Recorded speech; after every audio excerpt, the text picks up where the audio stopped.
Black Clover is a series that's based in a world centered on magic capability. The more magic that you have, the more likely that you are of the upper echelon of society.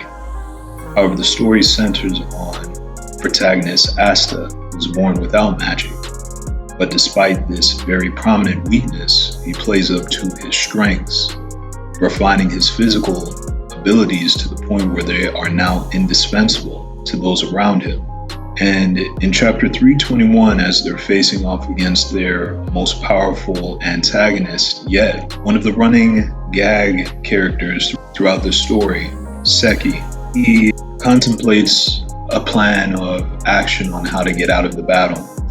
And then he sees Asta, who is getting healed by another character, and she's not able to really do any sort of healing that would make a bit of difference to Asta's condition. But despite this, Asta rises again and heads back towards the battle. And this sows frustration within Sekke as he sees Asta walk off. We see this frustration bloom within Sekke throughout the series numerous times as he looks down on Asta, but we really see the full reason as for why he's felt this frustration towards Asta throughout the series.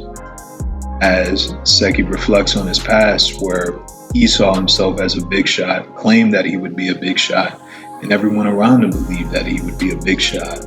And then he encountered Asta, someone who, by all breath of imagination within this world, should not have been able to make it as far as he continuously proved himself to be able to do. And as Asta walks off to participate in the battle, and Sekke has to stay behind, and he expresses his frustration in that he had all this time, he had all the time in the world. Why didn't he use it to get stronger? What he expresses here reveals that the frustration that Sekke has with Asta is that Asta is living the life that he claimed that he wanted, the life that he claimed that he would be living after joining the fray of the Magic Knights. And this presents a important crossroads that we all encounter at some point. Are we content with being a watcher of others living the life that you claim that you wanted, or even living their lives by following their passions, their dreams? Are we content with just watching, or do we finally want to become a participant? Tomorrow's not promised. You don't know what might happen the next moment. You only have today. So what are you willing to do today? If your desire is to be a participant, the first question that you should ask is, what do I want? This question is extremely powerful because it forces you to look into yourself for an answer as to what really matters to you. And whatever you draw from this question, whatever answer you arrive at, the next question should be, now how do I use my strengths to make this life that I'm claiming that I want a reality each and every day? So of course, this requires you to know your strengths. The VIA Institute has a survey where you can find your top 5 in like 30 minutes. And the reason why this is important is because many social scientists agree that you find fulfillment playing up to your strengths as opposed to focusing on your weaknesses. And we see this exemplified in Asta.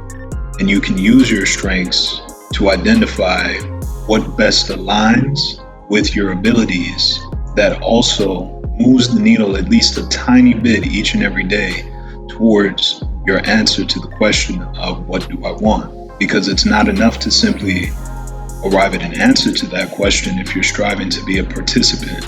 You have to take action every day. This pathway to being a participant is not easy. Every day is a struggle. What you're striving to do today may not be as easy tomorrow.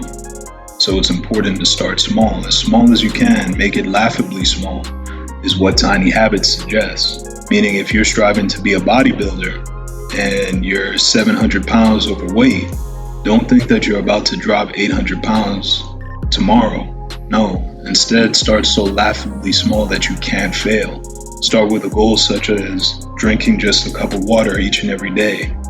The point is to continue to install habits so laughably small that at the end of 30 days, you're not even thinking about it any further.